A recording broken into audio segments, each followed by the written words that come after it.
Welcome back to Gilmour Racing for the race preparations of the Chris Gilmour Formula 3. It might look like this car is together in one piece, but I can tell you now, it doesn't even have an engine in it. It needs so much work. So we're going to get the panels off this thing, see exactly what we've got. We've got a new engine in the box ready to go in the car, and we're going to see what we can get done on this car today.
As you would expect, it's very neat packaging. We've got the two little lift pumps in front that fill the canister, and inside there is the high pressure pump. What we're checking is to make sure the fuel cell foam's okay. This has sat for almost 12 months now, and for that fuel cell foam to come apart will cause us all sorts of issues, and as much as this sucks to get out now, it's so much worse with the engine on. So now is the time to get on top of any little jobs or any maintenance things we need to check while this car goes back together.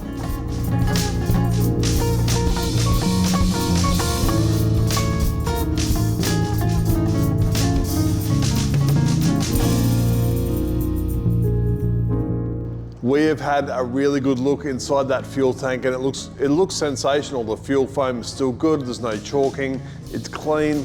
The fuel tank itself is everything we'd hoped for. The fuel pump assembly, like I was saying before, it's got the two lift pumps at the bottom. They pump fuel into this main tube. Inside that main tube is where the high pressure pump lives.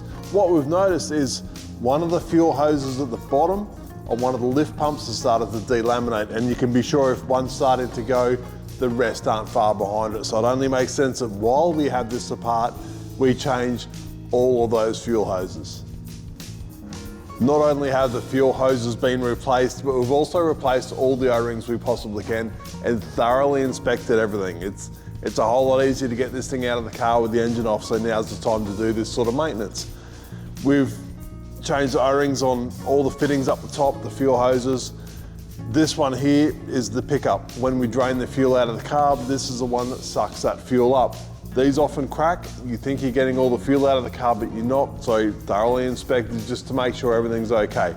But now that's sorted, this assembly can go back inside that fuel tank and we can start assembly.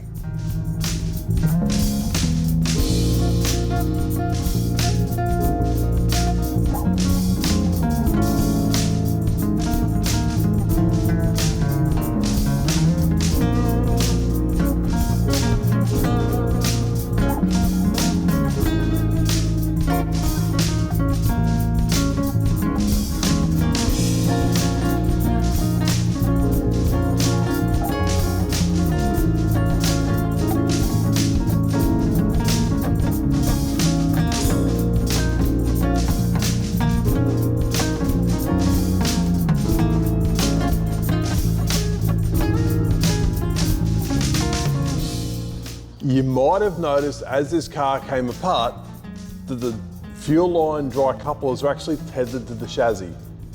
Now, why would you tether the dry brake couplers to the chassis? Well, it's for safety. In the event of a major accident, the engine will rip off the back of this tub. That's exactly what it's designed to do. It gets rid of a large mass of the car, a lot of the inertia. So when this engine breaks away, as it does, it just rips out of the carbon fibre and breaks these studs off. We don't want fuel spraying everywhere. No good if the driver's trapped inside the car, he's sitting on the fuel tank and there's fuel hemorrhaging everywhere. It's going to be a catastrophic fire at least. So what we've got is fuel line dry couplers tethered to the chassis. So as the engine pulls away from the car, pulls the couplers back, the engine disconnects cleanly with no fuel spillage, and it lessens the chance of a fire significantly. So this is just a safety feature. Fuel pump assembly is now back in the car, wiring is connected, it's done, it's finished.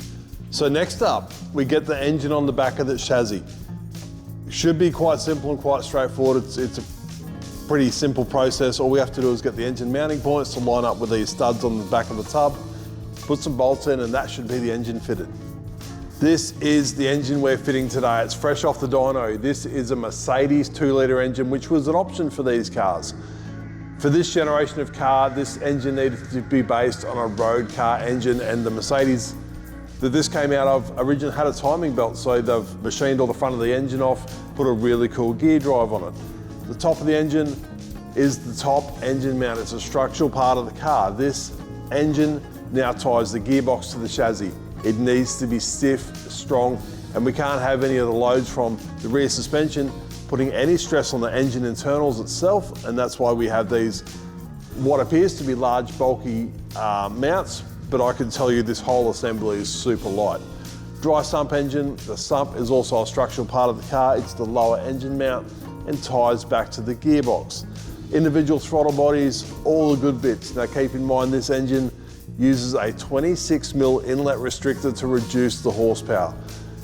It's a great way to make parity. You can only suck so much horsepower through a little hole. So all these engines, regardless of the make and model, are very similar in peak horsepower, but it's sort of what goes on in the middle ranges where it makes the big difference. We've always had a great deal of success with the Mercedes engine.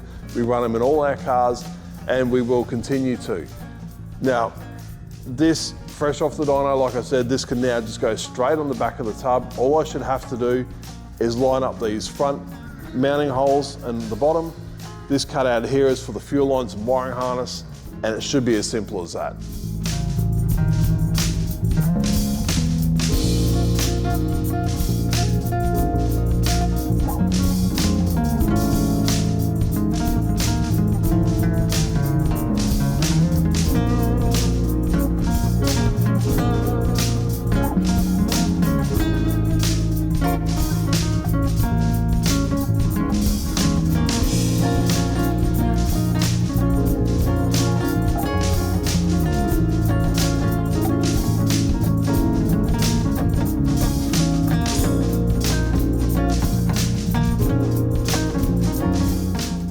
I know it's not very dramatic, but that's it. That's the engine fitted, and that's as hard as it needs to be. These cars need to be serviceable. We've changed plenty of engines at the track, and so have a lot of the other teams. It needs to be a quick and easy thing to do. These engines are really easy to over rev. They rev up quite quick and you don't always catch them, so it is pretty easy to hurt these engines' feelings should you buzz them a little bit hard.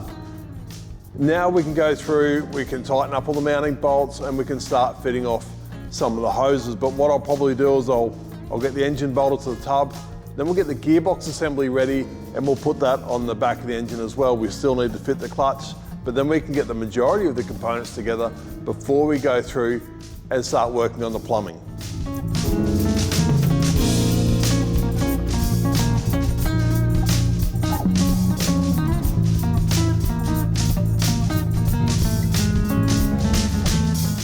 By now, somebody should have left a comment, giving me a hard time about the strap I used to lift the engine. We used to have a really neat rig to lift these engines.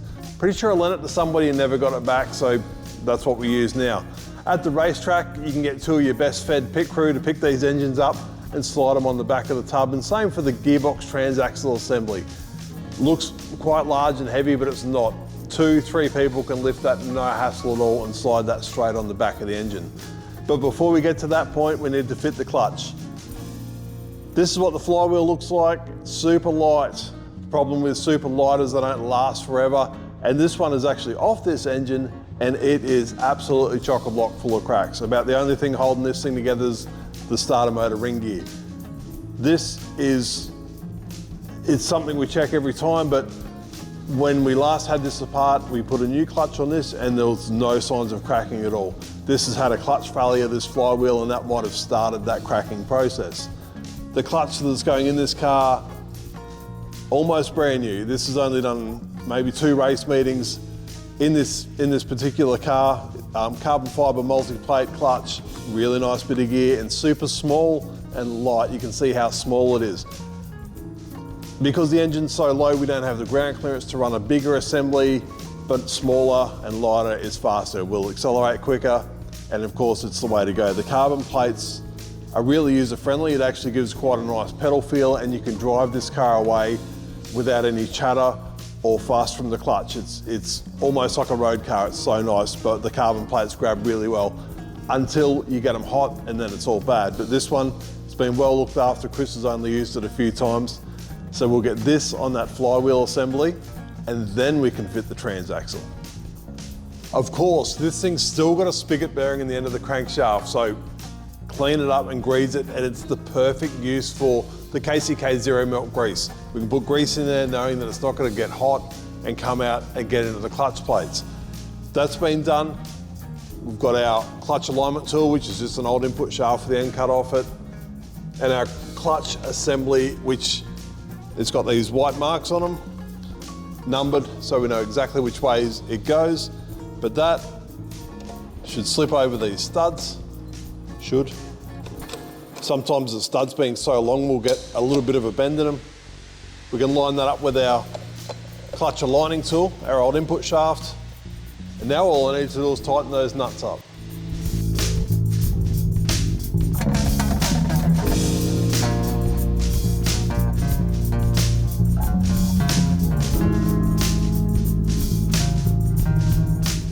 The clutch is now installed, tightened up, the nuts have been torqued up with a little bit of Loctite. These use K-nuts. K-nuts are used a lot in motorsport in general, as well as aviation. They're a small, compact, lightweight nut that's got a little bit of thread locking ability, I guess you'd call it. But that's only good for a couple of uses. If you use them 2 or 3 times, they go loose on the nut and then they no longer retain themselves on the bolt you're putting them on. So that's the time when you lend them to your competitors and buy new ones. And I only use them 2 or 3 times before I'll throw them away and get new nuts. And this is the second time those nuts have been used, but probably next time it'll get new nuts fitted. The clutch plate heights in these are adjustable. You can buy different thickness friction plates or drive plates to get that stack height correct. There's a formula we use to get those stack heights sorted. We actually, the Tilton ones we send back to the States to get them refurbished. But a really quick and easy visual inspection to know that that's gone together correctly is that the fingers will lay flat. If they're in or they're out, we know we've got a problem and we need to pull it apart and check it again. But if the fingers are flat, we're definitely within the window for that clutch. It hasn't worn at all. We know because it's only done 2 race meetings, but that's a really simple way to check the condition of that clutch. Next up, and as promised, is the full transaxle assembly. This is the complete rear of the car. Rear wing, suspension components, bell housing, gearbox, diff, everything is here. But not only that, inside the front of the bell housing, we have the engine oil catch can, the engine dry sump tank, the rear sway bar, everything is in this actual assembly. So while it's off, we have a quick look in the front. We know the throw-up bearing's new because it's matched to the clutch assembly. But make sure we've got no leaks to the dry sump tank. It's just sheet aluminium and they do crack, so we make sure that's got no cracks. We give it a quick clean up and then this thing's ready to go in the back of the car, and this should fit up as easily as the engine did. It should just simply push into place.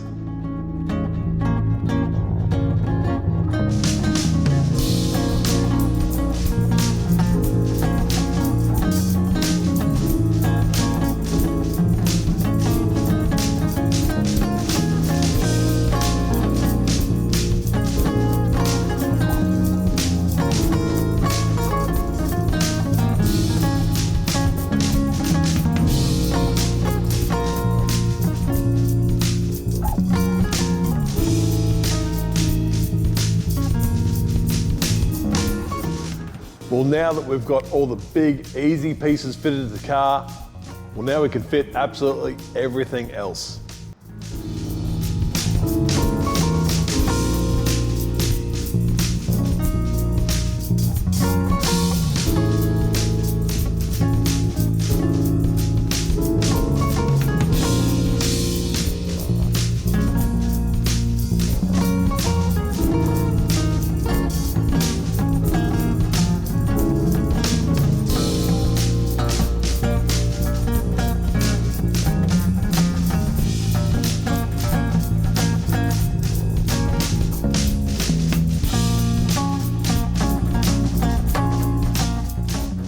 The wiring and the plumbing that hooks up on the side of this car is really simple. A lot of it only goes in one place. The fittings only go to its matching fitting, so it makes life really simple. And really, there's not that much to hook up. We've got the main oil lines, which have a dry brake on them. They come from the dry sump tank inside the bell housing and go to the engine.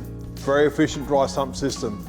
It actually runs at negative pressure inside the sump, which is measured. On the side of the engine here, we have a pressure gauge that measures that, so we log that in the data, and it's a really good indication to the condition of the engine. If the vacuum starts to go away inside the sump, we know that the pistons or the piston rings are damaged, and we're starting to get a little bit of blow-by inside the crankcase, equaling that pressure out, so it's a very handy tool. The main oil lines is one on each side. We have dry brakes on those, so should we need to separate the gearbox at the track to do, say, a clutch or an input shaft, dry brake, no loss. We don't have to worry about draining the engine oil and filling it back up. It just speeds everything up.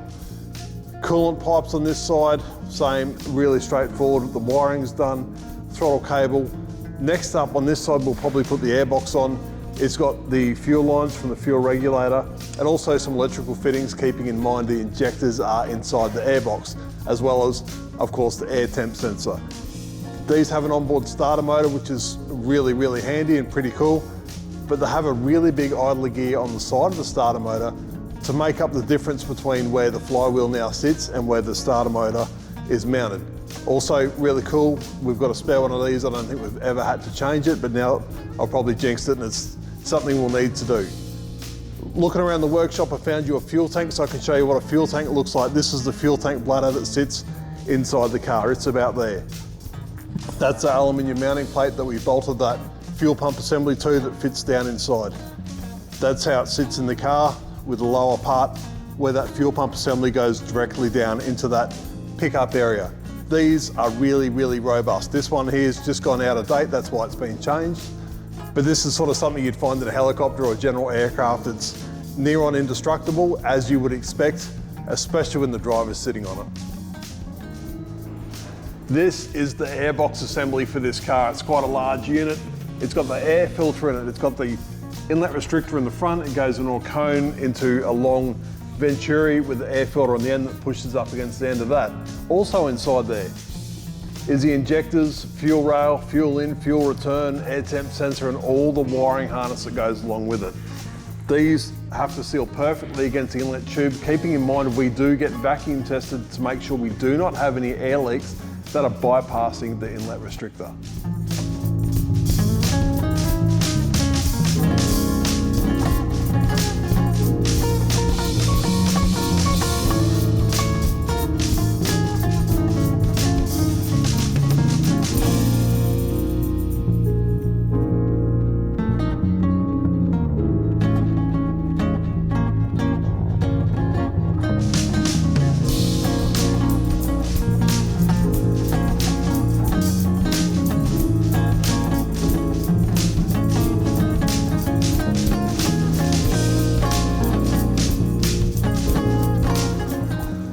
And now we get to look at the other side of the car. On this side of the car, we've got shifter cable, clutch hose, rear brake hose, and the main oil line, and that's about it that we can fit the exhaust off. So not a great deal on this side of the car.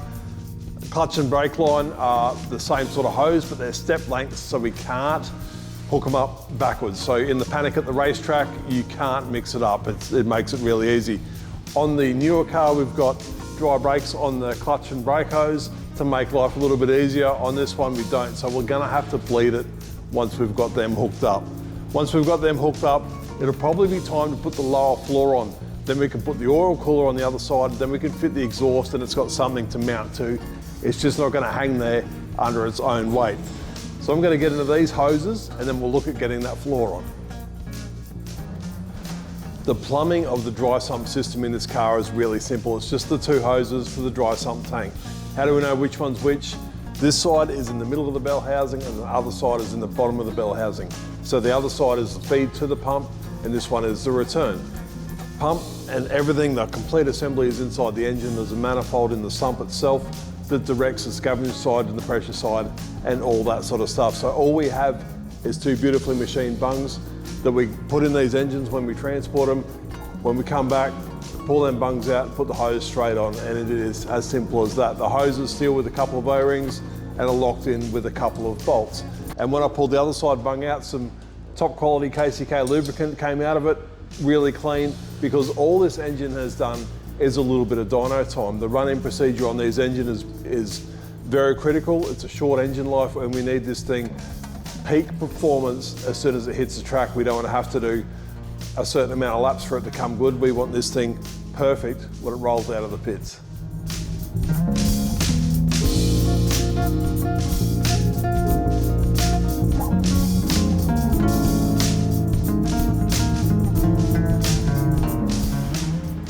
Well, I'm just about ready for the exhaust on this side, so that means I'm just about ready for the rear floor section. Cody's under the car working hard on the front of the floor. He's doing race maintenance. It's stuff that's been damaged that we need to take care of, and it's sort of separate from what I'm doing. So he's working hard on that while I'm working at the back of the car. We still need to fit everything else at the rear of the car. We've also got a new fire extinguisher going in it. We need to put some new switches in the front of it. We've got to put the ECU back in. We've got an absolute ton of work to still do on this car. So stay tuned for the next episode. Subscribe if you haven't already. See you then.